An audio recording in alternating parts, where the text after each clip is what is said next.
Seperti biasa sebelum masuk saya akan kasih dulu tips bagaimana menjawab soal agar bisa mendapatkan nilai maksimal ya, nilai tertinggi, karena nanti itu tidak ada passing grade dan semuanya hanya di ranking saja. Mudah-mudahan teman-teman yang belajar di sini itu mendapatkan ranking tertinggi semua. Nah, yang pertama kita harus baca dengan cermat ya. Pastikan teman-teman jawab atau membaca setiap situasi dengan teliti dan memahami dengan baik sebelum memilih jawaban. Nah, soal apapun itu bukan hanya SJT saja, harus dipahami dulu soalnya biar kita tidak salah ngasih ya. Kalau kita tangkapnya lain, nanti kita kasihnya juga akan lain, seperti itu. Selanjutnya yang kedua, pikirkan solusi konstruktif ya, kasih solusi yang membangun ya. Jangan kasih solusi yang menghancurkan. Oke, pilih jawaban yang menunjukkan bahwa Anda akan menyelesaikan masalah atau menghadapi situasi tersebut dengan cara yang paling konstruktif dan sesuai dengan prinsip-prinsip profesionalisme. Yang ketiga, hindari jawaban ekstrim. Nah, teman-teman harus hindari tuh jawaban-jawaban ekstrim yang menggunakan kekerasan ya. Hindari jawaban yang sangat keras atau mengabaikan. Nah, sudah saya kasih sebelumnya di part-part sebelumnya. Selanjutnya, perhatikan waktu. Decisional judgment seringkali memiliki batas waktu, jadi manajemen waktu yang baik penting. Cobalah untuk menjawab setiap pertanyaan dengan cepat dan efisien. Cepat dan juga efisien. Ini bisa diraih cepat dan efisien ini kalau kita banyak latihan, teman-teman. Tidak cukup hanya latihan yang sedikit. Membaca cepat itu butuh latihan yang banyak agar bisa cepat menangkap maksud soal itu. Itulah yang dimaksud dengan cepat dan efisien. Baik, kita langsung masuk ke soal yang pertama. Kita kerja yang mudah-mudah dulu ya. Insya Allah nanti makin kesini makin hot nanti soalnya. Baik, kita lihat seorang guru sedang mengajar di kelas ketika salah satu siswanya Ana itu mengangkat tangan dan bertanya pertanyaan yang tidak berkaitan dengan pelajaran yang sedang diajarkan. Apa yang sebaiknya guru lakukan? A. Menegur Ana dan memberitahunya bahwa pertanyaannya tidak relevan. B. Menyuruh Ana untuk diam dan melanjutkan pelajaran. C. Mengabaikan pertanyaan Ana dan melanjutkan pelajaran. D. Menghentikan pelajaran sejenak untuk menjawab pertanyaan Ana.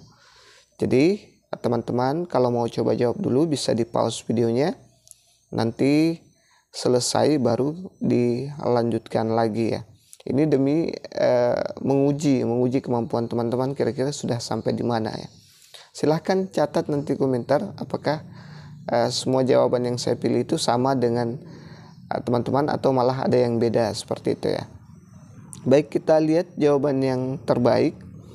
Jawaban terbaik di sini adalah menurut saya ya, itu adalah menegur Ana dan memberitahu bahwa pertanyaannya tidak relevan. Kalau kita lihat opsi B, menyuruh Ana untuk diam dan melanjutkan pelajaran, nanti ini bisa merusak mentalnya si Ana. Dia jadi tidak pede lagi untuk bertanya, seperti itu. Kemudian yang opsi B, mengabaikan pertanyaan Ana dan melanjutkan pelajaran. Nah, tadi di awal saya sudah kasih tipsnya, jangan memilih kata-kata yang, usahakan ya, jangan memilih kata-kata yang ada kata mengabaikan ini. Kemudian yang opsi D, menghentikan pelajaran sejenak untuk menjawab pertanyaan Ana. Ini juga bagus untuk si Ana, tapi lebih banyak yang dirugikan karena jangan sampai gara-gara kita menghentikan pelajaran sejenak kemudian menjawab pertanyaan Ana, siswa yang lain itu yang fokus dengan yang apa yang kita pelajari sekarang itu malah terganggu, malah terganggu konsentrasinya. Jadi alangkah baiknya kalau kita menegur dulu si Ana bahwa pertanyaannya itu tidak relevan dengan apa yang kita pelajari sekarang. Jadi jawaban terbaik fix di opsi A. Kita lanjut ke soal berikutnya. Seorang guru memiliki 2 pelajaran yang berturut-turut dan hanya ada 10 menit istirahat di antara keduanya. Apa yang seharusnya dia lakukan selama istirahat tersebut? A. Memeriksa pesan teks dan media sosial. B. Berbicara dengan rekan guru tentang pelajaran yang baru saja diajarkan. C. Menyiapkan materi untuk pelajaran berikutnya. D. Menyusun rencana liburan akhir pekan. Baik teman-teman, saya kira sudah dikunci jawabannya. Jadi jawaban terbaik menurut saya ada di opsi C, yaitu menyiapkan materi untuk pelajaran berikutnya. Opsi A kita lihat memeriksa pesan teks dan media sosial. Saya kira kalau kita memeriksa pesan teks dan media sosial, maka kita akan terhanyut ke sana sampai berpuluh-puluh menit, bahkan berjam-jam ya. Saya kira teman-teman pernah sering alami ini, hanya cek-cek ternyata tenggelam. Nanti kesannya akan buru-buru pada saat mau masuk kelas, tidak ada persiapan. Untuk opsi B, berbicara dengan rekan guru tentang pelajaran yang baru saja diajarkan. Ini bagus, tapi masih lebih bagus opsi C ya. Karena di sini tadi dia sedang merefleksi ya. Kalau ini bisa dibilang sharing sambil merefleksi pembelajaran yang tadi sudah diajarkan. Tapi kan kita mau mengajar lagi, jadi sebaiknya kita menyiapkan dulu ini yang perlu, ini yang lebih mendesak maksud saya ya. Yang opsi C ini lebih mendesak dibanding yang opsi B. Kita lihat opsi D, menyusun rencana liburan akhir pekan. Nah, ini sama sekali tidak penting dan tidak ada kaitannya dengan soal. Ini bisa dilakukan saat kita sudah pulang di rumah nanti, seperti itu teman-teman. Kita lanjut ke soal berikutnya. Jangan lupa subscribe, like, dan bantu share ke sosial media teman-teman. Seorang guru sedang mengajar di kelas, tiba-tiba lampu padam. Apa yang seharusnya dia lakukan? A. Lanjutkan mengajar dalam kegelapan. B. Hentikan pelajaran dan biarkan murid pulang. C. Minta murid untuk berbicara satu sama lain dalam kegelapan. D. Tenangkan murid dan tunggu sebentar. Mungkin listrik akan kembali dalam waktu singkat ya. Jadi teman-teman, saya yakin teman-teman langsung bisa mengunci jawaban yang ini. Jadi jawaban yang tepat adalah opsi D ya. Tenangkan murid dan tunggu sebentar, mungkin listrik akan kembali dalam waktu singkat. Karena ketika lampu padam itu kita tidak tahu kapan nyalanya, apakah lama atau sebentar. Tapi kebanyakan hanya sebentar, hanya beberapa menit. Kalau opsi A, lanjut mengajar dalam kegelapan, ini saya anggap tidak efektif ya teman-teman. Selanjutnya yang opsi B, hentikan pelajaran dan biarkan murid pulang. Ini apalagi, masa kalau misalnya teman-teman ngajar 7.30, mati lampunya jam 8, mau disuruh pulang jam 8, itu kan agak kacau ya. Yang opsi C, minta murid untuk berbicara satu sama lain dalam kegelapan. Ini sebaiknya tenang ya, karena kalau dalam kegelapan itu agak susah, komunikasinya bisa tambah kacau nanti kelasnya kalau ribut dalam kegelapan. Oke, kita lanjut ke soal yang berikutnya. Seorang guru mendapati beberapa siswa yang belum selesai mengumpulkan tugas pada tenggang waktu yang telah diberikan, dikarenakan banyaknya tugas yang menumpuk dari mata pelajaran lain. Jika seandainya Anda sebagai guru, apa yang Anda lakukan? A. Memberikan fasilitas untuk berdiskusi dan mengajarkan pada siswa tentang bagaimana cara mengatur waktu dengan baik serta bertanggung jawab pada tugas yang diberikan. B. Memberikan toleransi tambahan waktu agar siswa yang belum mengumpulkan tugas dapat menyelesaikan tugasnya. C. Tetap meminta tugas yang telah diberikan dengan sanksi nilai sesuai dengan tugas yang dikerjakan sebagai upaya untuk memberikan efek jera pada siswa. D. Menolak tugas yang dikumpulkan melewati batas waktu agar tidak mengingkari kesepakatan yang sudah disepakati. Baik teman-teman, ini agak panjang ya. sudah mulai hot. Jadi jawaban terbaik menurut saya adalah opsi A ya. Memberikan fasilitas untuk berdiskusi dan mengajarkan siswa bagaimana cara mengatur waktu dengan baik serta bertanggung jawab pada tugas yang diberikan. Itulah jawaban terbaik menurut saya. Kalau opsi B, memberikan toleransi waktu tambahan agar siswa yang belum mengumpulkan tugas dapat menyelesaikan tugasnya. Kalau dibiarkan seperti ini malah tidak menyelesaikan masalah ya. Di kemudian hari nanti akan berbuat lagi hal yang seperti itu karena dianggap kita ini guru yang toleran ya, yang bisa menoleransi kesalahan mereka. Jadi dan juga agak kurang bagus kalau mereka lebih mendahulukan mapel lain dibanding mapel kita. Itu sangat kurang bagus menurut saya ya. Opsi C, tetap meminta tugas yang telah diberikan dengan sanksi nilai sesuai dengan yang dikerjakan sebagai upaya untuk memberikan efek jera. Ini juga bagus, tapi sebisa mungkin hindari hukuman ya. Seperti di awal tadi, hindari kekerasan atau hal-hal yang bersifat ekstrim. Ini kan berupa hukuman, teman-teman. Hukuman tapi meskipun tidak kasar, tapi nilainya tetap negatif. Menolak tugas yang dikumpulkan melewati batas waktu agar tidak mengingkari kesepakatan yang sudah disepakati. Nah, ini langsung menolak ya. Langsung menolak. Jadi saya pikir kurang bagus juga karena agak keras dengan siswanya. Kalau memang langkah ini tidak sesuai, baru kita tidak berhasil, langkah pertama ini tidak berhasil, baru kita ke langkah yang berikutnya. Misalnya opsi C, baru kita ke opsi D, seperti itu. Jadi usahakan langkah pertama dulu. Di video-video sebelumnya saya sudah bilang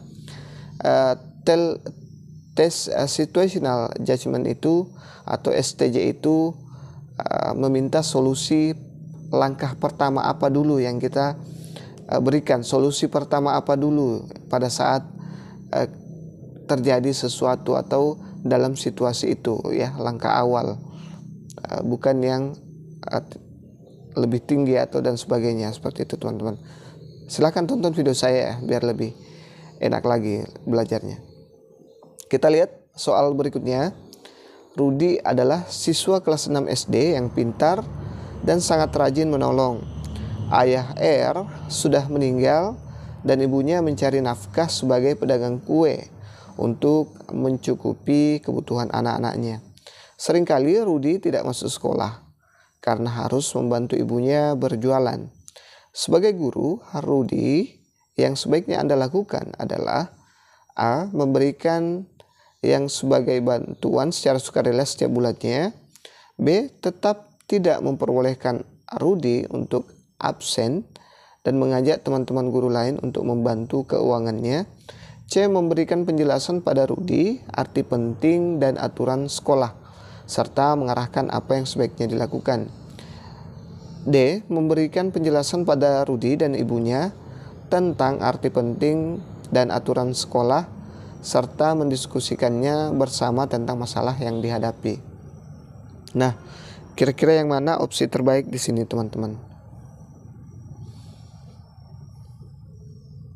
Baik, jadi jawaban yang terbaik menurut saya ada di opsi D, yaitu memberikan penjelasan pada R dan ibunya tentang arti penting dan aturan sekolah, serta mendiskusikan bersama tentang masalah yang dihadapi. Nah, kalau opsi A, memberikan bantuan secara sukarela setiap bulannya, ini saya pikir agak memberatkan ya teman-teman. Kita yang sebagai ASN saja itu hidupnya pas-pasan ya. Apalagi kalau misalnya dia yang pada kasus ini adalah guru honorer. Jadi ini agak berlebihan. Saya anggap agak jangan terlalu berlebihan juga menjawabnya. B. Tetap tidak memperbolehkan R untuk absen dan mengajak teman-teman guru lain untuk membantu. Nah, ini lebih bagus sebenarnya pada opsi A, karena sebenarnya ini kita bersama dengan guru-guru lain membantu. Tapi sampai kapan ya kita akan bantu seperti ini?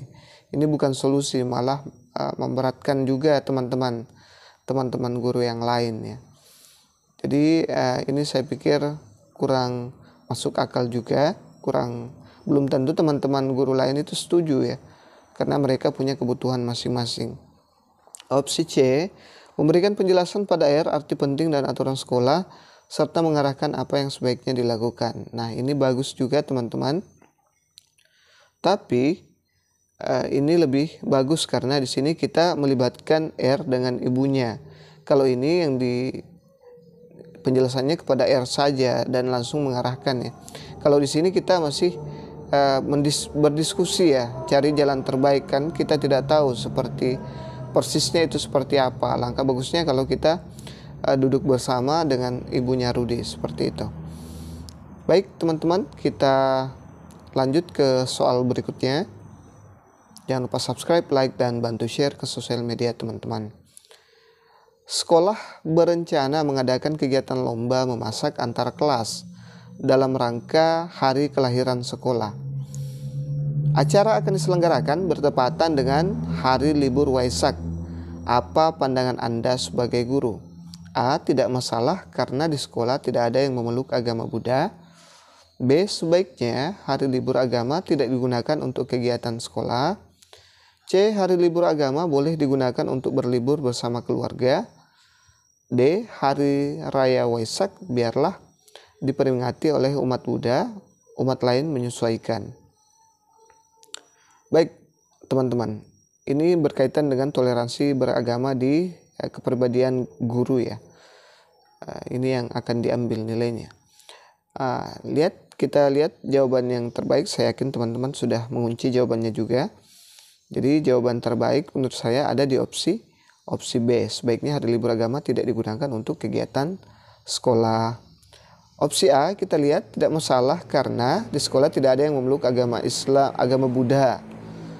Ya maaf, agak kurang konsentrasi, kurang sehat ya teman-teman. Kalau saya salah ucap atau salah baca itu karena saya lagi kurang fit seperti itu.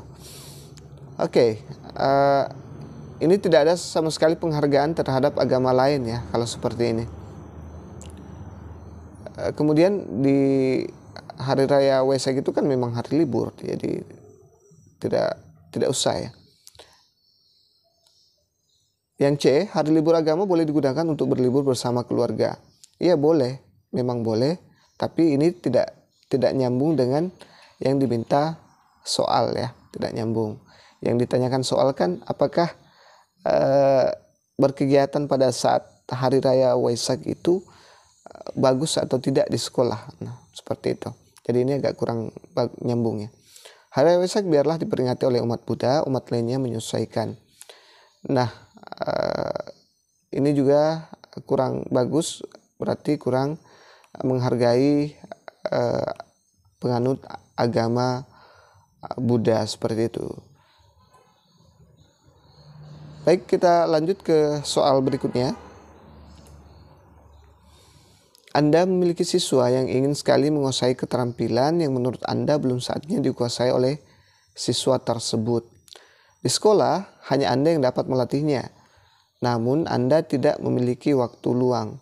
Ucapan yang tepat dikatakan kepada siswa adalah A. Bahwa siswa tidak perlu belajar keterampilan itu dan tidak perlu berlatih kepada saya. B. Bahwa siswa belum waktunya menguasai keterampilan itu dan saya sibuk sehingga tidak bisa melatihnya. C. Bahwa siswa itu bisa belajar sendiri untuk menguasai keterampilan itu. D. Bahwa siswa itu memiliki kemampuan yang baik, punya kesempatan menguasai keterampilan itu dan mengatur waktu lagi untuk bisa berlatih dengan saya. Nah, kira-kira yang mana nih jawabannya teman-teman? Kita lihat jawaban terbaik menurut saya. Jadi jawaban terbaik adalah opsi D ya teman-teman. Bahwa siswa itu memiliki kemampuan yang baik, punya kesempatan menguasai keterampilan itu dan mengatur waktu lagi untuk bisa berlatih dengan saya. Opsi A, bahwa siswa tidak perlu belajar keterampilan itu dan tidak perlu berlatih kepada saya. Ini bisa membunuh bakat siswa ya.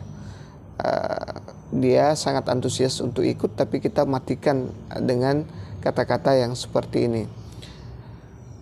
Selanjutnya, bahwa siswa belum waktunya menguasai keterampilan itu dan saya sibuk sehingga tidak bisa.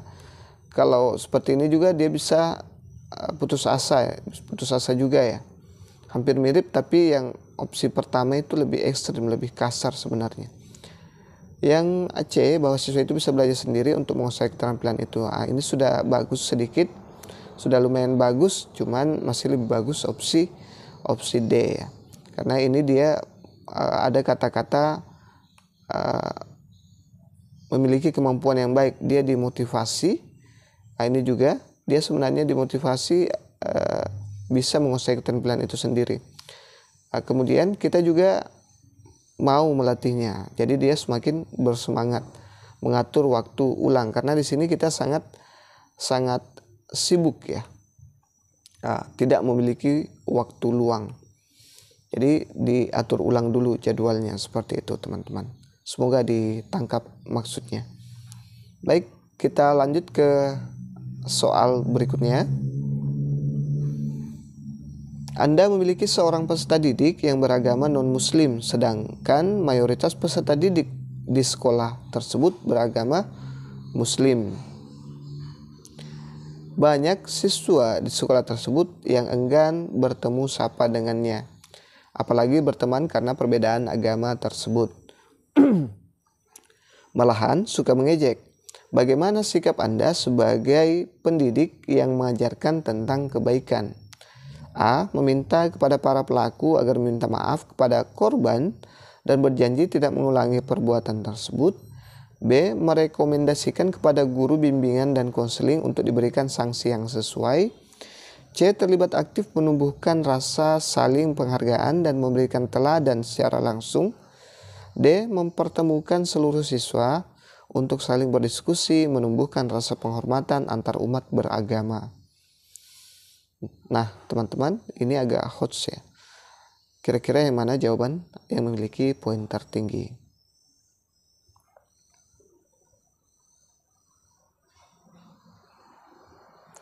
Kita lihat jawabannya. Jadi yang opsi terbaik adalah opsi C ya. Itu menurut saya, teman-teman. Kalau kita lihat opsi A, meminta kepada, kita kembali ke opsi C dulu ya. Saya baca dulu. Terlibat aktif menumbuhkan rasa saling penghargaan dengan memberikan teladan secara langsung. Nah, kita kan sebagai guru memang harus menjadi teladan. Ingarso sung tulada, menurut Bapak pendidikan kita ya. Jadi kita harus aktif terlibat ya dalam menumbuhkan rasa saling menghargai meskipun berbeda agama dan budaya. Kalau opsi A, meminta kepada para pelaku agar minta maaf pada korban dan berjanji tidak mengulangi perbuatan tersebut. Nah, ini saya anggap solusi yang solusi yang biasa-biasa saja ya dibanding opsi C. B. Merekomendasikan kepada guru bimbingan dan konseling untuk diberikan sanksi yang sesuai. Nah, ini bisa dilakukan setelah kita tidak mempan. Kalau kita sudah kasih keteladanan yang bagus ke siswa kita, kemudian masih saja terjadi seperti itu, nah kita bisa melakukan yang opsi A, baru ke opsi B kalau masih opsi A belum mempan juga ya. Kalau opsi D, mempertemukan seluruh siswa untuk saling berdiskusi, menumbuhkan rasa penghormatan antara umat beragama. Saya pikir ini nanti pada saat semua jurus yang lain sudah tidak mempan. Tapi saya rasa kalau kita melakukan yang opsi C ini, itu bakal tumbuh secara alami, teman-teman. Mereka akan melihat langsung seperti apa kita ini adalah model seperti itu. Baik, kita langsung lanjut ke soal berikutnya. Jangan lupa subscribe, like, dan bantu share ke sosial media teman-teman. Anda memiliki beban mengajar yang tinggi dalam seminggu.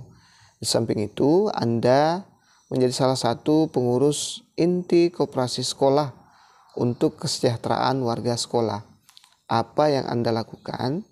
A. Saya berbagi tugas dengan pengurus inti lainnya dalam mengelola koperasi sehingga tidak mengganggu tugas mengajar. B. Saya mengutamakan tugas mengajar dengan sedikit mengabaikan tugas sebagai pengurus koperasi sekolah. C. Saya melaksanakan tugas mengajar yang diselingi dengan melaksanakan tugas-tugas pengurus kepala sekolah. D. Saya berusaha menolak penugasan koperasi sekolah karena bisa mengganggu tugas mengajar. Kita lihat jawabannya. Jadi jawaban terbaik menurut saya ada di opsi A ya. Saya berbagi tugas dengan pengurus inti lainnya dalam mengelola koperasi sehingga tidak mengganggu tugas mengajar. Ya, karena di koperasi itu bukan hanya satu orang. Jadi alangkah bagusnya kalau kita berbagi dan tugas mengajar kita tetap lancar jaya, tidak ada yang saling tumpang tindih ya.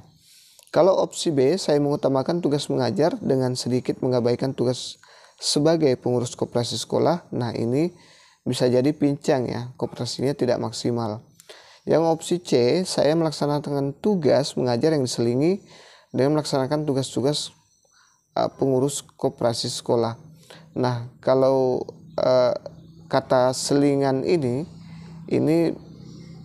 agak kurang gimana ya, agak kurang fokus menurut saya ke tugas koperasi ini teman-teman. Kalau opsi D, saya berusaha menolak penugasan koperasi sekolah karena bisa mengganggu tugas mengajar. Nah, ini sebenarnya tidak nyambung dengan apa yang diminta soal, karena di sini dia sudah menjadi salah seorang pengurus inti koperasi sekolah ya teman-teman. Saat memberikan tugas rumah kepada siswa, Anda melihat beberapa siswa tampak bingung dan tidak tahu apa yang diharapkan dari mereka. Apa yang sebaiknya Anda lakukan? A. Anda mengabaikan reaksi siswa dan tetap memberikan tugas seperti yang telah Anda rencanakan. B. Anda memberikan tugas yang lebih mudah agar tidak memberatkan siswa tersebut. C. Anda memberikan penjelasan lebih lanjut tentang tugas tersebut dan menjawab pertanyaan siswa. D. Anda tidak memberikan tugas rumah sama sekali untuk menghindari konflik dengan siswa. Oke teman-teman bisa seperti biasa bisa jawab dulu soalnya sebelum lanjut ke video selanjutnya ya, biar teman-teman tahu uji kemampuan teman-teman seperti apa ya. Apakah di part 9 ini sudah bisa sepakat semua dengan jawaban saya. Kita lihat jawaban terbaik. Jadi jawaban terbaik menurut saya adalah opsi C ya. Anda memberikan penjelasan lebih lanjut tentang tugas tersebut dan menjawab pertanyaan siswa. Kalau yang pertama, Anda mengabaikan reaksi siswa dan tetap memberikan tugas seperti yang telah Anda rencanakan, itu nanti hasilnya bakal tidak memuaskan ya teman-teman, karena siswa masih bingung ya, masih bingung dengan tugas yang kita minta. Sama dengan di part sebelumnya, ada kasusnya ibu yang bahasa Indonesia itu, dia masih bingung, lantas memaksakan untuk memberikan tugas kepada siswa dan akhirnya hasilnya mengecewakan. Untuk opsi B, Anda memberikan tugas yang lebih mudah agar tidak memberatkan siswa tersebut. Nah, kalau tugasnya lebih mudah berarti tidak sesuai dengan rencana ya, tidak sesuai dengan apa yang teman-teman sudah rencanakan. Masa materinya dikasih perkalian, terus tugasnya yang lebih mudah itu dikasih penjumlahan ya. Jadi agak kurang bagus. Kita turun ya. Kita yang turun ini sebaiknya dihindari ya teman-teman. Anda tidak memberikan tugas rumah sama sekali untuk menghindari konflik dengan siswa. Nah, ini lebih parah lagi karena takut berkonflik dengan siswanya. Padahal siswa hanya butuh penjelasan ya. Butuh penjelasan agar tugas yang diberikan itu tidak membingungkan atau mereka bisa mengerjakan secara maksimal. Poin 5 di opsi ini adalah opsi C ya teman-teman. Insyaallah kedepannya saya akan buat yang opsi 5 ya, sampai 5 opsi sampai E, tapi mungkin di part-part berikutnya. Ini sudah terlanjur saya edit menjadi 4 opsi teman-teman. Kita lanjut ke soal berikutnya. Seorang guru merasa bahwa sebagian besar siswanya sulit berkonsentrasi dalam pelajaran. Tindakan apa yang seharusnya diambil oleh guru tersebut? A. Terus melanjutkan pelajaran tanpa menghiraukan siswa yang kurang berkonsentrasi. B. Menghukum siswa yang kurang berkonsentrasi. C. Mengubah metode pengajaran untuk lebih menarik perhatian siswa. D. Mengirim siswa yang kurang berkonsentrasi ke kantor kepala sekolah. Nah, seperti biasa bahwa tes STJ itu adalah bagaimana pemecahan masalah terhadap situasi kerja yang diberikan kepada teman-teman.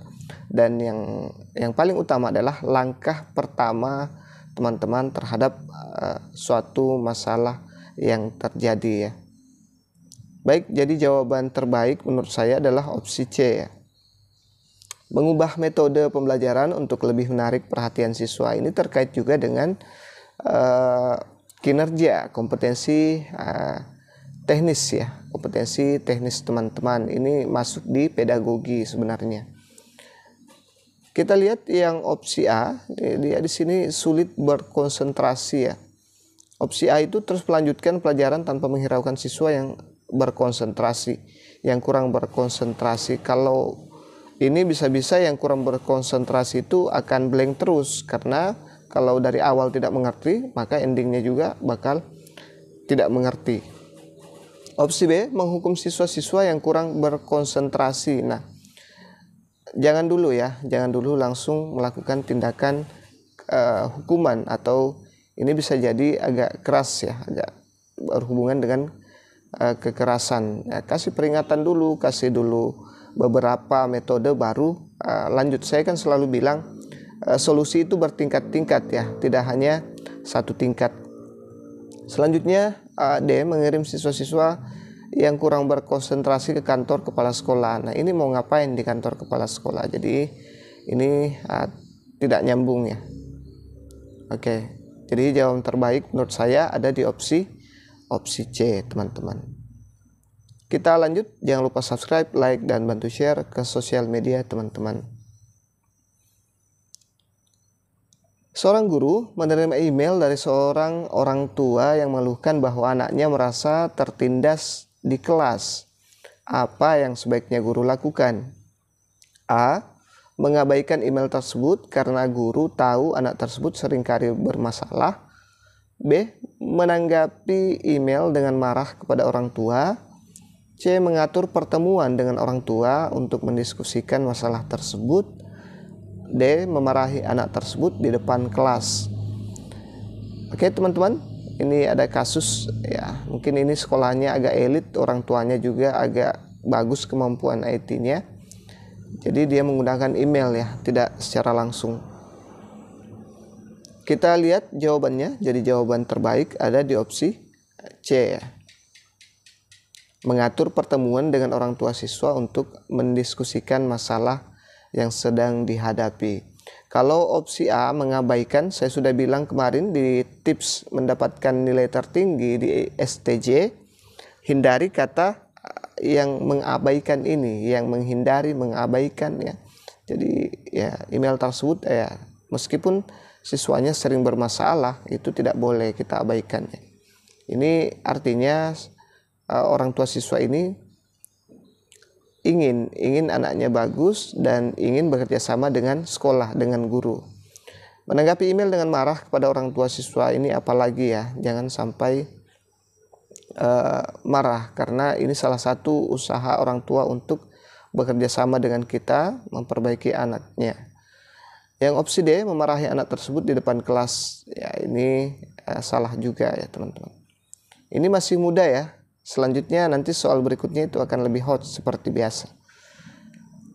Kita lanjut ke soal berikutnya. Nih sudah mulai panjang.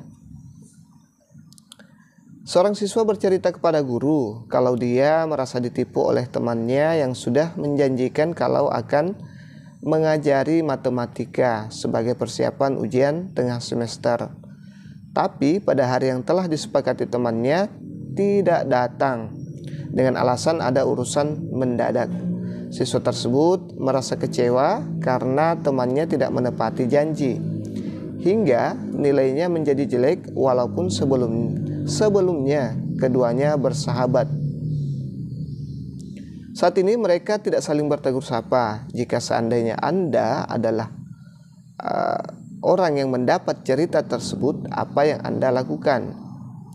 Nah, seandainya Anda yang berada di posisi guru ini ya teman-teman. A. Memberitahukan pada salah satu pihak bahwa temannya tidak membantu karena perihal yang penting. Selain itu, urusan belajar merupakan urusan masing-masing.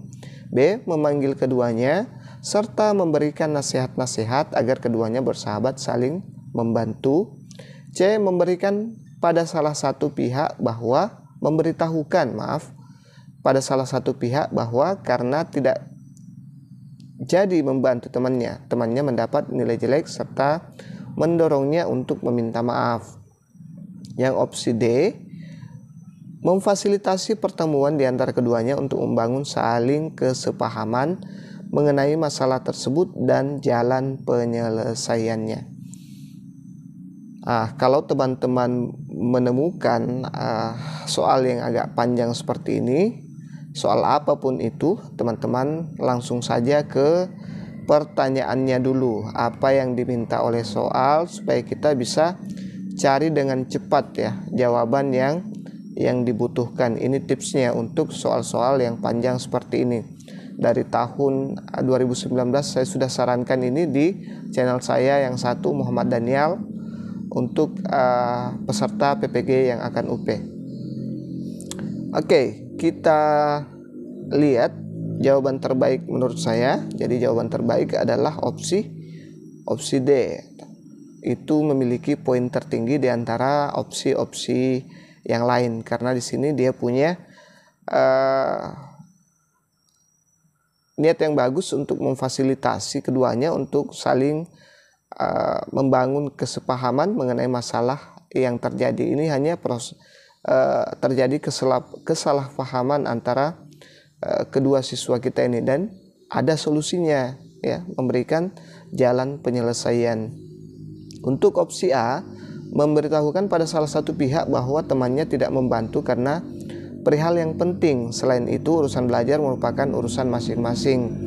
Nah, ini agak kurang bagus ya teman-teman, karena bisa jadi yang bercerita ini merasa tidak diperhatikan. Dia merasa aspirasinya tidak tersampaikan, tidak ditanggapi dengan yang seperti yang diinginkan, seperti itu. Untuk yang opsi B, memanggil keduanya serta memberikan nasihat agar keduanya bersahabat dan saling membantu. Ini saya pikir bagus juga teman-teman, tapi harus dulu dicari masalahnya, kemudian ditemukan solusinya. Yang opsi C, memberitahukan pada salah satu pihak bahwa karena tidak jadi membantu temannya mendapat nilai jelek serta mendorongnya untuk meminta maaf. Ini akan sulit kalau kita hanya satu-satu ya. Ini mirip dengan opsi A tadi, tapi ini lebih bagus karena menyuruh yang si tersangka ini, meskipun sebenarnya dia tidak sengaja, kesalahannya tidak disengaja, untuk meminta maaf. Alangkah bagusnya kalau kita mempertemukan kedua siswa ini. Itu solusi terbaik teman-teman. Baik, kita lanjut ke soal berikutnya. Seorang guru memberikan tugas di kelas. Tugas tersebut termasuk tugas baru dan tergolong sulit. Beberapa siswa mengerjakannya dengan baik dan beberapa siswa masih kurang maksimal. Bagaimana cara menyampaikan pada siswa yang masih kurang maksimal agar tidak menyinggung perasaan dan lebih memotivasi mereka untuk mengerjakan lebih baik lagi? A. Seharusnya Jika kamu kurang paham pelajaran ini, kamu dapat bertanya kepada teman-temanmu yang lebih paham agar hasilnya tidak seperti ini. B. Hasil pekerjaanmu sudah cukup baik, tetap semangat dan tingkatkan terus prestasi belajarmu agar setara dengan yang lainnya. C. Saya senang kamu sudah mengerjakan tugas ini. Saya yakin kamu memiliki kemampuan untuk mengerjakan yang lebih baik lagi. D. Bagaimana bisa kamu mengerjakan seperti ini sedangkan teman-teman kamu yang lain bisa mengerjakannya dengan baik? Nah, ini agak panjang lagi ya teman-teman, agak hot lagi. Ini ada kasus di mana ada siswa kita yang sebagian sudah paham dan sebagian lagi belum paham. Kira-kira bagaimana cara kita supaya motivasi mereka itu tidak runtuh, tidak jatuh saat mengungkapkan atau memberitahukan kepada mereka tentang pembelajaran teman sejawat ini. Kita ingin melakukan pembelajaran teman sejawat di sini ya. Kita lihat jawabannya jadi opsi C ya. Menurut saya opsi terbaik atau memiliki poin tertinggi di sini. Saya senang kamu sudah mengerjakan tugas ini. Saya yakin kamu memiliki kemampuan yang untuk mengerjakannya lebih baik lagi. Itu adalah kata-kata yang membangun, yang konstruktif. Kemarin ada di part 8, silahkan tonton. Kalau belum tonton, saya sudah kasih. Berikan solusi yang konstruktif, berikan solusi yang membangun, seperti itu teman-teman. Untuk yang opsi A ini kurang bagus karena ini bisa jadi menurunkan kepercayaan diri siswa kita karena dianggap agak kasar ya, temannya lebih pintar daripada dia. Yang opsi B, hasil pekerjaanmu sudah baik tapi tetap semangat, tingkatkan terus prestasi belajarmu agar setara dengan yang lainnya. Ini sudah bagus ya, tapi opsi C masih lebih halus lagi bahasanya dibanding opsi B ini teman-teman. Kemudian yang opsi D, bagaimana bisa kamu mengerjakan seperti ini sedangkan teman-teman kamu yang lain bisa mengerjakannya dengan baik. Nah, ini mirip-mirip dengan opsi A. Ini sebenarnya bisa merusak kepercayaan dirinya, bisa merusak mentalnya bahwa teman-temannya lebih hebat daripada dia. Dianggap tidak disukai karena teman-temannya lebih hebat daripada dia. Seperti itu teman-teman. Ya, beda ya dengan hasil pekerjaanmu sudah cukup baik dengan saya senang kamu sudah. Bedakan kata senang dengan cukup baik ya. Sudah mengerjakan tugas ini. Itu artinya mereka tetap merasa disayang, seperti itu teman-teman. Kita lanjut ke soal berikutnya. Pada sekolah tempat Anda bekerja, Anda sering berinteraksi dengan rekan guru lainnya. Suatu ketika, salah satu rekan guru Anda menjadi topik perbincangan antara guru-guru lain di sekolah tersebut. Karena guru tersebut tidak memberikan nilai yang sesuai dengan kemampuan yang dimiliki siswa. Menyikapi hal tersebut, apa yang akan Anda lakukan pada rekan Anda? A. Mendiamkan hal tersebut karena urusan masing-masing. B. Menyampaikan pada waka kesiswaan dan kurikulum agar tidak terjadi kesalahpahaman. C. Menyampaikan secara langsung tanpa basa-basi. D. Membicarakan permasalahan ini secara baik-baik saat saya dan rekan guru tersebut ngobrol dan sharing santai. Nah, ini ada kasus lagi atau situasi di mana teman-teman guru, kebanyakan teman-teman guru membicarakan seorang guru yang tidak objektif memberikan penilaian kepada siswanya. Kita lihat jawaban terbaik. Jadi jawaban terbaik menurut saya ada di opsi D ya. Membicarakan permasalahan ini secara baik-baik saat saya dan rekan guru tersebut ngobrol dan sharing santai. Nah teman-teman, ini opsi A kita lihat, mendiamkan hal tersebut karena urusan masing-masing.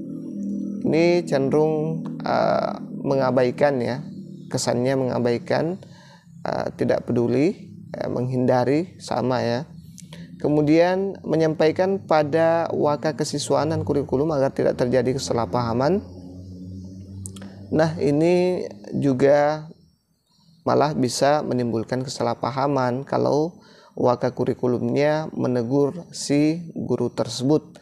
Pasti dia berpikir ada yang melaporkan ya. Tidak mungkin waka kurikulum bisa tahu atau hanya memperhatikan dirinya saja. Selanjutnya menyampaikan secara langsung tanpa basa-basi. Nah, seorang guru harus pandai-pandai menjaga perasaan temannya ya. Sedangkan siswa saja kita berusaha bagaimana bisa selalu menjaga perasaan siswa agar tidak down.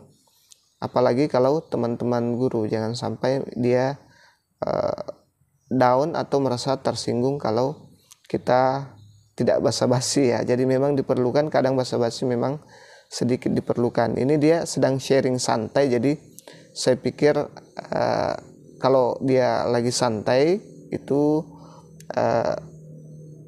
otaknya tidak tegang ya teman-teman. Oke, kita lanjut ke soal berikutnya.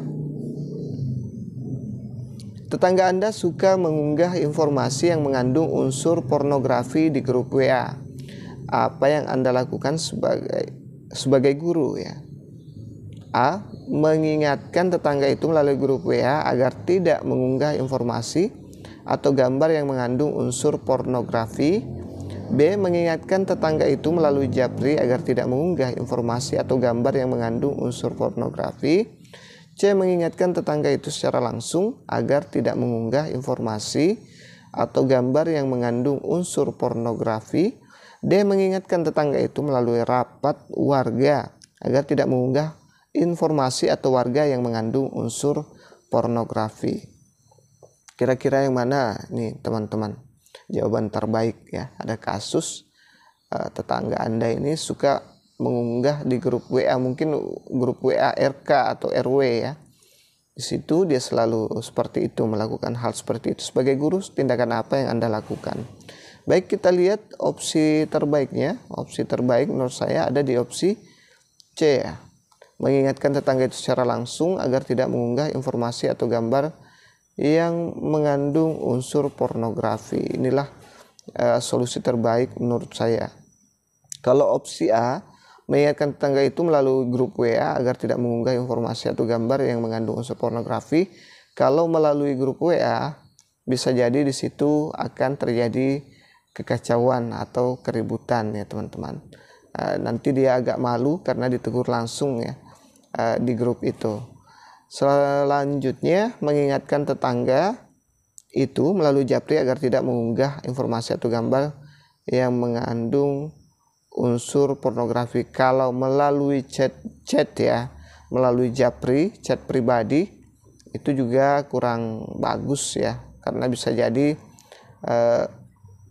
akan terjadi kesalahpahaman. Maklumlah kalau bahasa tulisan itu kadang sering terjadi kesalahpahaman. Nah, alangkah bagusnya kalau diberitahu secara langsung. Kalau untuk opsi D, mengingatkan tetangga itu melalui rapat warga RT agar tidak mengunggah informasi atau gambar yang mengandung unsur pornografi. Nah, ini juga kurang bagus teman-teman. Sudah banyak kasus yang berbeda sebelumnya yang sudah saya kasih bahwa menegur orang lain di depan orang banyak itu sama, atau menasehati saja di depan orang banyak itu sama dengan mempermalukan orang lain tersebut ya. Jadi ini saya anggap kurang efektif ya. Kita lanjut ke soal berikutnya. Jangan lupa subscribe, like, dan bantu share ke sosial media teman-teman. Itu tadi terkait dengan sosial kepribadian di kompetensi teknis ya teman-teman. Ini juga seperti itu. Tetangga Anda memiliki anak yang menyandang penyakit genetik, kakinya cacat sebelah, sehingga jalannya agak pincang. Ketika menginjak usia SMP, anak itu mulai tidak percaya diri karena tidak kuat dibully temannya. Tragisnya, anak tersebut tidak naik kelas, sehingga mogok tidak mau melanjutkan sekolah. Meskipun Anda bukan guru dari anak tersebut, apa yang Anda lakukan? A. Menasihati orang tuanya untuk membujuk anaknya supaya mau sekolah lagi. B. Menyarankan melakukan konsultasi pada anak tersebut agar lebih percaya diri dan mau sekolah lagi untuk masa depannya. C. Mendatangi sekolah anak tersebut agar gurunya mengajak anak tersebut sekolah lagi. D. Menyarankan kepala sekolah agar anak tersebut agar menghentikan budaya bully. Oke, jadi kira-kira yang mana nih jawaban yang terbaik teman-teman? Dia sering dibully ya, sampai akhirnya tidak mau sekolah lagi dan kebetulan dia tidak naik kelas ya. Nah, jadi jawaban terbaik adalah menyarankan melakukan konsultasi pada anak tersebut agar lebih percaya diri dan mau sekolah lagi untuk masa depannya. Sebaiknya dibawa ke psikiater ya,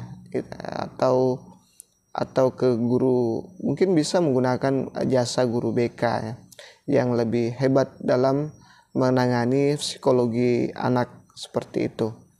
Kalau opsi A, menasihati orang tuanya, saya pikir ini sudah dilakukan ya, karena si anak ini sebenarnya yang kurang percaya diri dengan cacatnya, kemudian tidak naik kelas lagi ya. Jadi dia berhenti sekolah. Kemudian yang opsi C, mendatangi sekolah anak tersebut. Ini juga bagus, tapi kalau mentalnya sudah terlanjur down, dia memang butuh motivator, butuh di refresh lagi mentalnya yang down itu ya. Karena sudah cacat, sering dibully, kemudian dia tidak naik kelas. Nah, habis, pokoknya dihabisi ya teman-teman. Menyarankan kepala sekolah anak agar tersebut kepala sekolah anak tersebut agar menghentikan budaya bully. Nah, ini tidak akan memberi solusi terhadap apa yang diinginkan soal ini ya teman-teman. Kepada si anak dan orang tuanya tidak ada solusi lagi, karena sudah tidak mau lagi sekolah ya. Padahal yang diminta permasalahannya diselesaikan adalah sesuai dengan soal yang ada di atas. Baik, kita lanjut ke soal berikutnya. Seringkali dalam bekerja tim, kelompok memilih pandangan yang bertentangan dengan pendapat Anda. Pernyataan yang paling menggambarkan reaksi Anda adalah A. Keluar dari kelompok karena saya tidak bisa menerima keputusan yang bertentangan dengan keyakinan. B. Tetap bergabung dengan kelompok namun diam-diam mengharapkan kelompok gagal menjalankan apa yang diputuskan. C. Menerima keputusan kelompok apa adanya namun tetap bersikap kritis terhadap keputusan yang telah diambil. D. Menerima sepenuhnya keputusan kelompok dan melakukan introspeksi bila ada pandangan pribadi yang keliru. Kita lihat jawaban terbaik. Jadi jawaban terbaik menurut saya ada di opsi D, yaitu menerima sepenuhnya keputusan kelompok dan melakukan introspeksi bila ada pandangan pribadi yang keliru. Nah, ini seringkali kita bekerja tim, kelompok memilih pandangan yang bertentangan dengan pendapat kita ya, selalu ya memilih seperti itu. Jadi reaksi Anda kira-kira seperti apa? Keluar dari kelompok itu dianggap tidak bisa bekerja sama dengan baik dengan orang lain, sedangkan pekerjaan kita ini butuh kerjasama ya. Tetap bergabung dengan kelompok namun diam-diam mengharapkan kelompok gagal. Nah, ini tidak konstruktif, tidak membangun sama sekali, malah mencari celah bagaimana kelompok itu gagal. Menerima keputusan kelompok apa adanya namun tetap bersikap kritis terhadap keputusan yang telah diambil. Kalau kritis hanya berdasarkan pendapat pribadi itu agak kurang bagus ya. Saya pikir kalau keputusan kelompok itu kan banyak kepala di situ, pasti yang terbaik ya.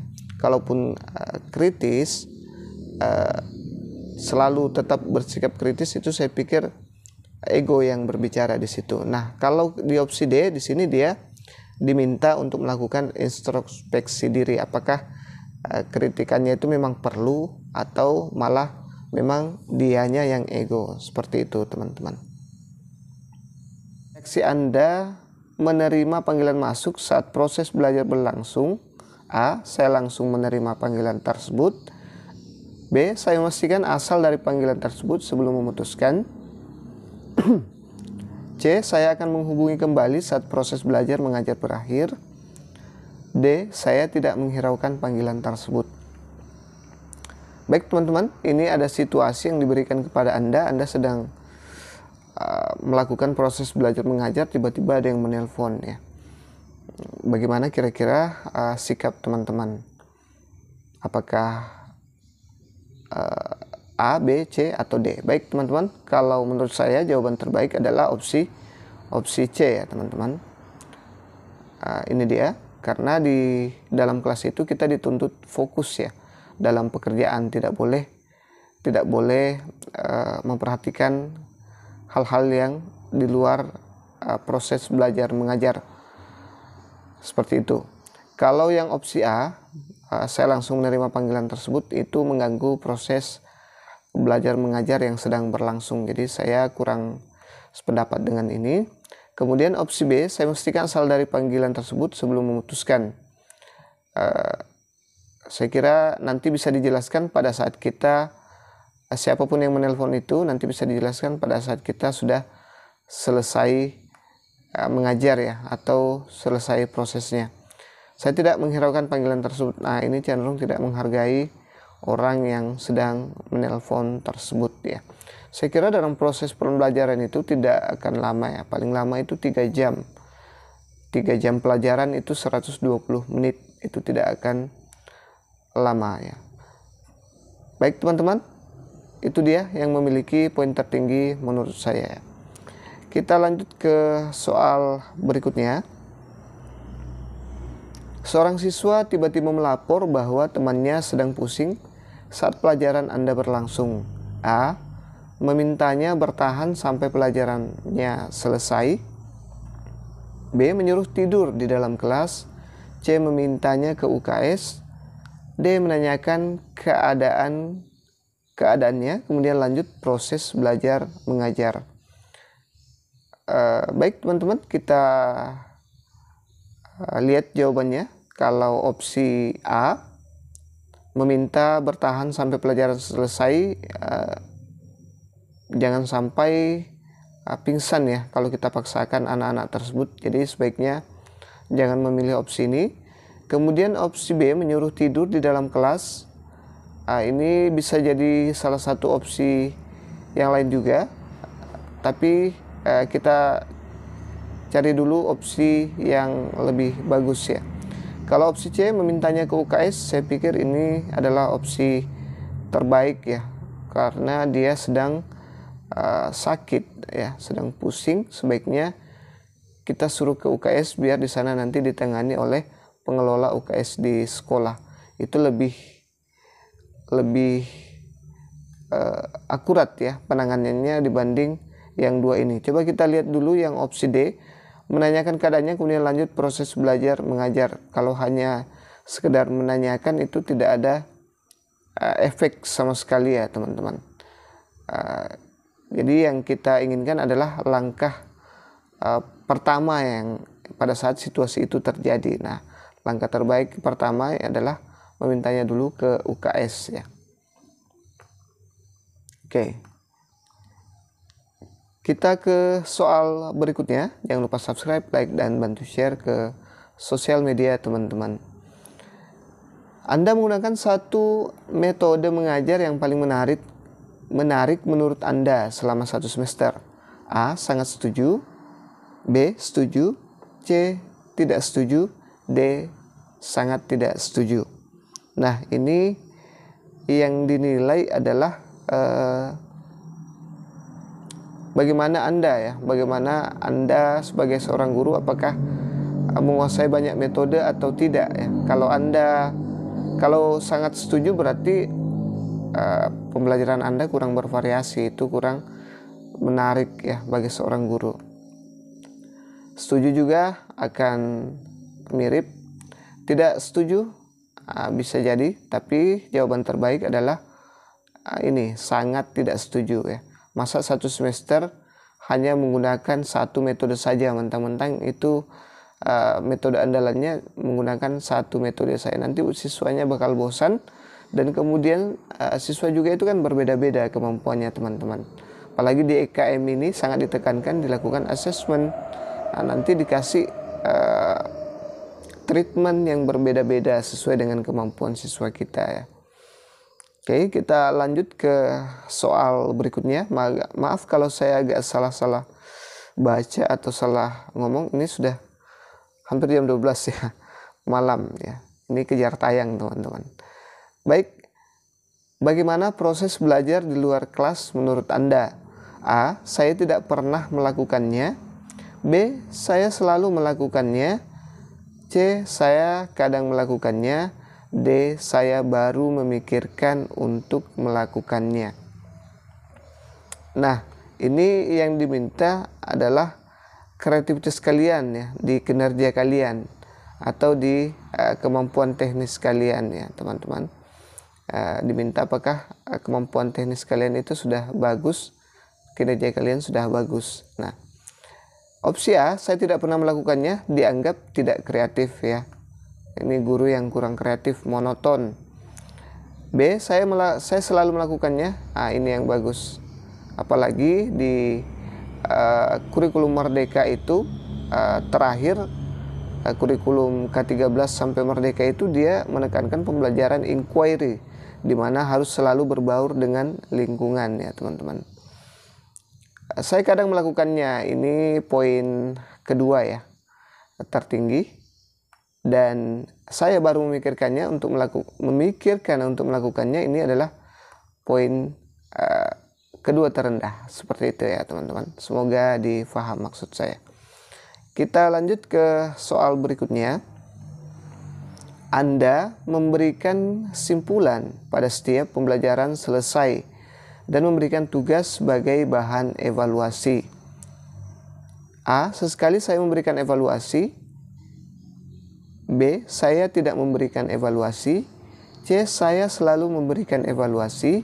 D. Saya tidak ingat terakhir kali saya memberikan evaluasi. Nah, ini terkait lagi dengan kompetensi teknis teman-teman yang akan dinilai di sini teman-teman, di situasi ini ya. Baik, kita lihat opsi yang memiliki poin tertinggi. Jadi opsi A, sesekali saya memberikan evaluasi. Ini saya anggap kurang bagus, hanya sekali-sekali. Kemudian saya tidak memberikan evaluasi, ini parah ya teman-teman, kurang bagus. Kemudian saya selalu memberikan evaluasi, ya, ini saya anggap bagus ya. Kita lihat coba yang terakhir, saya tidak ingat terakhir kali saya memberikan evaluasi. Nah, ini berarti jarang ini. Jarang. Ini kedua terendah ya, karena ada yang tidak pernah, ada yang sesekali, dan ada yang sudah lupa. Oke, ini dia yang terbaik. Jadi pembelajaran yang baik itu adalah pembelajaran yang selalu memberikan evaluasi terhadap hasil pembelajaran, baik di akhir ya. Ini biasanya juga dilakukan di akhir pembelajaran teman-teman. Baik, kita lanjut ke soal berikutnya. Ini agak panjang soalnya teman-teman, tapi saya akan bacakan secara pelan-pelan ya. Semoga teman-teman bisa pahami juga ini, biar nanti enak dalam menjawabnya. Baik, kita mulai membacanya. Ini, Pak Heru, seorang guru IPA, ia akan mengajarkan pelajaran IPA dengan materi organ pernapasan pada manusia ya. Untuk mengajarkan materi ini, Pak Heru mempersiapkan media berupa gambar dan model organ pernapasan manusia. Ya. Jadi Pak Heru ini mempersiapkan media berupa gambar dan model organ pernapasan manusia. Oke, kita lanjut. Selain itu, beliau juga mempersiapkan LKS tentang nama-nama organ pernapasan pada manusia. Pada kegiatan apersepsi, Pak Heru meminta siswa untuk menyebutkan salah satu ciri makhluk hidup, dan siswa menjawab bernafas Pak ya. Kemudian Pak Heru menyampaikan tujuan pembelajaran pada hari itu. Setelah itu Pak Heru mulai mengajar tentang materi organ pernapasan manusia. Pak Heru menyuruh semua siswa menarik nafas untuk membuktikan bahwa manusia bernafas dan untuk mengetahui di mana letak organ-organ pernafasan tersebut. Ya. Selanjutnya, Pak Heru memasang gambar organ pernapasan manusia di papan tulis dan melakukan tanya jawab tentang nama-nama organ pernapasan manusia. Setelah itu, Pak Heru memberikan LKS sebagai latihan secara berkelompok. Setelah selesai, siswa melaporkan hasil diskusinya dan kelompok lain menanggapi. Untuk menambah pemahaman siswa, Pak Heru menunjukkan model organ pernapasan manusia. Hal ini juga bertujuan untuk siswa lebih tertarik untuk mengetahui letak dan fungsi organ pernapasan manusia. Sambil menunjukkan pada model, Pak Heru mengadakan tanya jawab tentang fungsi masing-masing organ pernapasan manusia. Setelah semuanya selesai, Pak Heru mengadakan evaluasi. Namun setelah dikoreksi, Pak Heru tidak menyangka bahwa hasilnya tidak memuaskan. Hasil nilai siswa yang mencapai 75 ke atas hanya 7 orang dari 25 siswa. Pak Heru merenung dan berpikir mengapa target tidak tercapai, padahal dia menargetkan 75%-nya. Siswa mendapat nilai 75 ke atas. Selain itu, menurut Pak Heru, langkah pembelajaran yang dilakukannya sudah tepat. Nah, ini kasusnya agak hot ya, agak panjang teman-teman. Sengaja memang saya kasih yang panjang-panjang. Saya yakin nanti juga ada yang panjang-panjang pada saat teman-teman ujian. Ya, pokoknya di sini lengkap, di STJ-nya saya itu lengkap ya, semua ada teman-teman. Baik, semoga dipaham cerita ini. Oke, kita sampai ke pemecahan masalah ya, pemecahan kasusnya. Berdasarkan kasus tersebut, penyebab utama nilai yang dicapai siswa tidak mencapai target yang diinginkan oleh Pak Heru. A.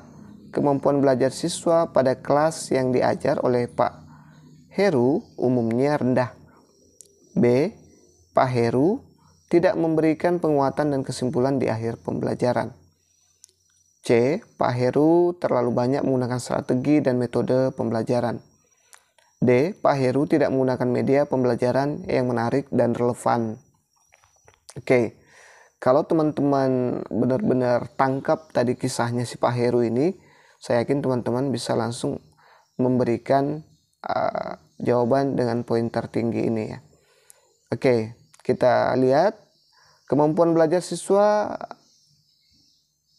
pada kelas yang diajar oleh Pak Heru umumnya rendah. Bisa jadi ya teman-teman, kalau kita lihat usahanya Pak Heru itu kan luar biasa ya dari tadi. Nanti kita lihat. Pak Heru, kita simpan dulu opsi A. Pak Heru tidak memberikan penguatan dan kesimpulan di akhir pembelajaran. Saya pikir ini keliru ya. Ada ya teman-teman, coba kita lihat.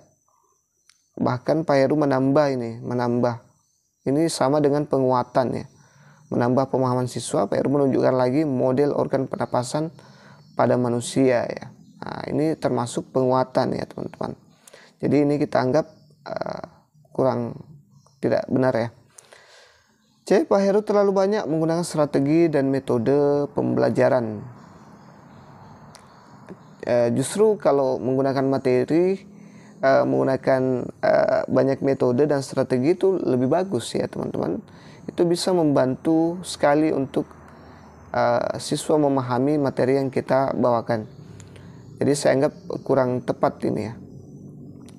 Selanjutnya, Pak Heru tidak menggunakan media pembelajaran yang menarik dan relevan. Saya kira sudah cukup menarik ya. Pak Heru sudah menyiapkan gambar, menyiapkan model organ pernapasan manusia ya. Ada 2 media yang dia pakai di sini. Kemudian ini sangat relevan ya teman-teman, sangat relevan karena yang disiapkan itu kan gambar-gambar mengenai organ pernapasan ya, organ pernapasan pada manusia ya. Selain gambar, dia juga menyiapkan model sistem pernapasan pada manusia. Jadi ini saya anggap keliru juga ya teman-teman. Jadi jawaban terbaik ada di opsi A, seperti itu ya teman-teman. Baik, kita lanjut ke soal berikutnya. Nah, ini panjang lagi nih, mirip-mirip panjangnya dengan Pak Heru tadi ya. Baik teman-teman, kita baca bersama ya, kita simak bersama. Bu Ayu seorang guru bahasa Indonesia, namun karena beliau juga menjadi wakil kepala sekolah, Bu Ayu sering meninggalkan kelas saat pelajaran berlangsung untuk mengurus kegiatan lainnya. Suatu ketika, Bu Ayu sedang mengajarkan materi bahasa Indonesia pada siswanya tentang keterampilan berbicara dan dramatisasi. Bu Ayu menggunakan metode diskusi ya. Saat sedang menjelaskan materi, kepala sekolah memanggil beliau. Bu Ayu diminta untuk mewakilkan rapat kepala sekolah ke kantor dinas kota ya. Dengan begitu, Bu Ayu harus meninggalkan kelas pada saat pembelajaran sedang berlangsung. Siswa sendiri belum paham dengan materi yang disampaikan tadi karena Bu Ayu belum menjelaskan secara detail. Sudah dijelaskan, sementara dijelaskan tapi belum secara detail. Kemudian Bu Ayu langsung memberikan tugas berkelompok untuk berdiskusi dengan melakukan dramatisasi di depan kelas ya ketika pertemuan selanjutnya. Jadi si ibu ini memberikan tugas, nanti kalian diskusi dulu, nanti minggu depan langsung drama, seperti itu. Keesokan harinya, saat pelajaran bahasa Indonesia, Bu Ayu langsung meminta siswa untuk maju di depan kelas bersama kelompoknya untuk melakukan adegan dramatisasi yang tadi yang diminta oleh Ibu Ayu ini, yang telah diberikan pada pertemuan sebelumnya. Alhasil, ini dia hasilnya, siswa tidak ada yang berani maju ke depan kelas untuk menampilkan hasil diskusi kelompok ya. Masih lanjut, hal ini membuat Bu Ayu sedikit marah karena ternyata siswa tidak mengerjakan tugas yang telah diberikan.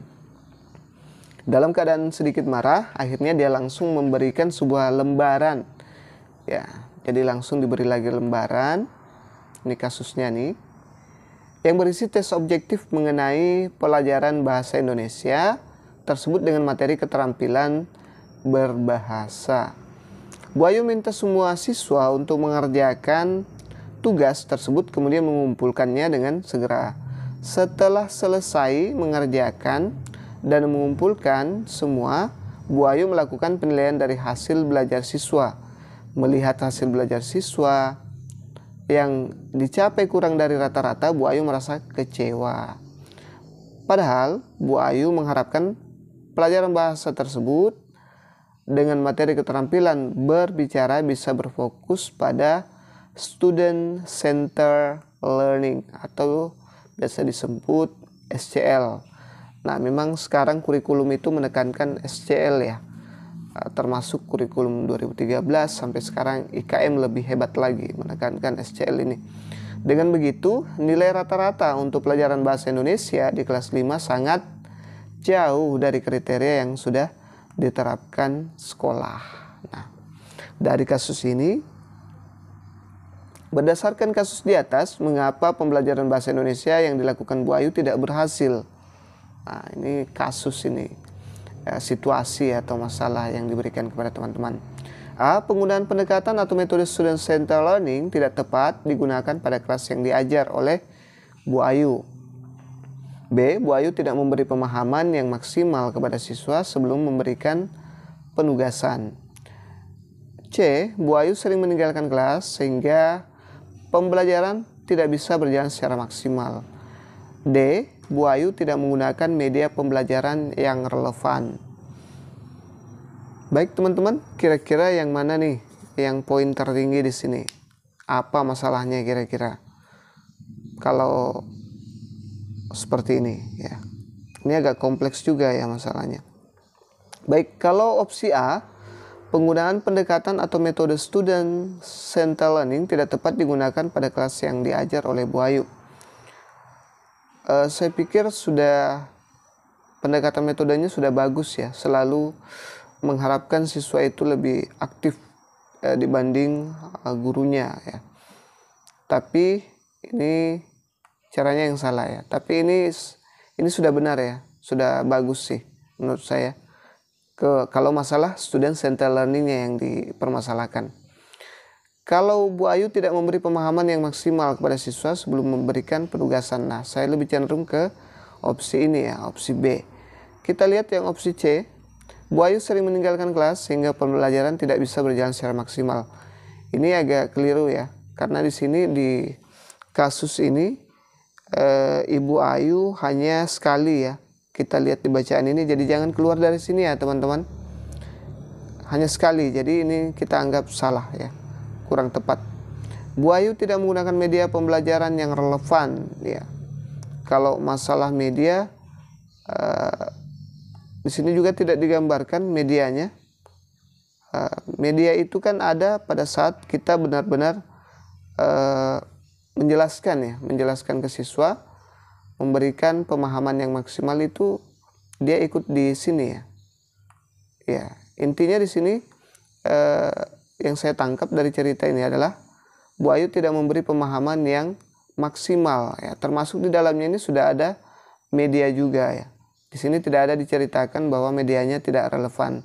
Dia tidak maksimal karena pada saat sedang menjelaskan siswa belum paham, dia sudah tinggalkan dan langsung memberi tugas.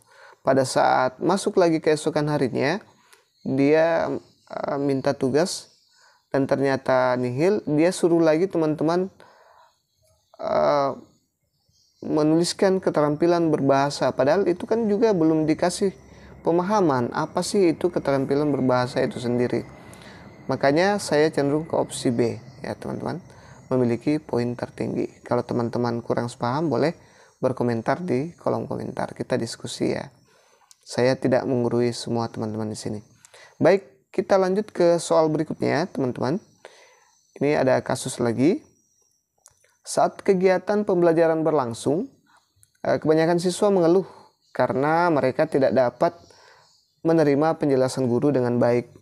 Hal tersebut disebabkan karena guru tidak memberikan catatan di papan tulis maupun memanfaatkan media dan alat peraga sesuai dengan materi yang diberikan. Hampir semua siswa mengeluhkan hal yang sama. Berdasarkan situasi di atas, jika guru melakukan tes diagnosis, maka kecenderungan gaya belajar yang dimiliki siswa adalah A. Visual, B. Kinestetik, C. Auditif, D. Gustatif. Nah, kira-kira yang mana nih teman-teman jawabannya? Saya yakin teman-teman bisa langsung mengunci kalau paham kisahnya ini ya.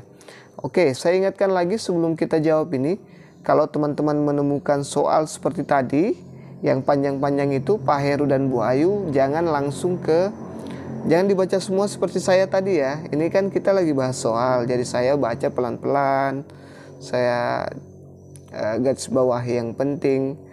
Itu saya sangat pelan sekali. Jadi jangan seperti itu nanti jawabnya kalau menemukan soal yang panjang. Langsung ke soal saja dulu, apa yang diminta soal, baru kita cari masalahnya ya. Kita skimming dan scanning, percepat ya. Jangan kayak saya. Itu saya lupa jelaskan tadi seperti itu ya. Baik, kita masuk ke kasus kita. Ini soal terakhir sebelum kita tutup. Nanti insya Allah kita lanjut lagi part 6. Nah, ini visual. Bisa jadi visual ya, karena mereka tidak bisa paham tanpa alat peraga, tanpa catatan, tanpa media, tanpa peraga. Dia hanya berceramah saja. Padahal siswanya ini adalah siswa yang visual. Siswa visual itu tidak bisa terlalu banyak ceramah. Dia mau melihat langsung ya teman-teman. Melihat langsung apa yang diajarkan. Dia tidak cukup dengan mendengar saja seperti itu.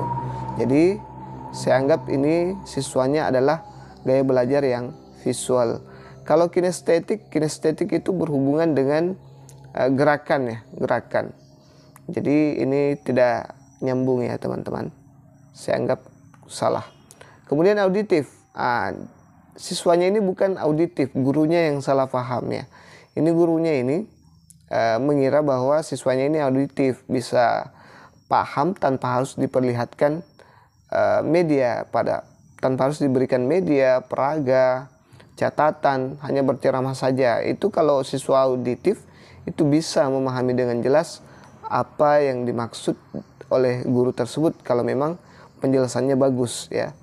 Tapi kalau siswanya visual itu mereka akan susah ya teman-teman. Nah, ini yang salah paham ini gurunya ya. Jadi harus tahu betul siswanya, harus kenal betul dengan siswanya, apakah siswa ini auditif atau visual atau malah kinestetik ya. Gustatif. Kalau gustatif saya rasa ini berhubungan dengan pencicip ya. Masalah rasa ini. Pembelajaran rasa lidah ini cocok untuk siswa yang masuk chef itu ya, Chef Juna, Chef Arnold, Chef Renata seperti itu. Jadi ini juga saya anggap tidak benar. Yang terbaik adalah opsi A, dia tidak nyambung dengan gaya belajar auditif, dia maunya visual biar enak, biar paham. Baik teman-teman, itu saja dulu yang sempat saya share pada kesempatan kali ini. Silahkan berkomentar di kolom komentar jika saya keliru, dan saya juga sebenarnya sangat tunggu komentarnya teman-teman. Saya suka kalau teman-teman komentar, itu artinya teman-teman benar-benar memperhatikan saya. Baik teman-teman, semoga lulus semua. Insya Allah kita lanjut lagi part 6 nantinya. Assalamualaikum warahmatullahi wabarakatuh. See you.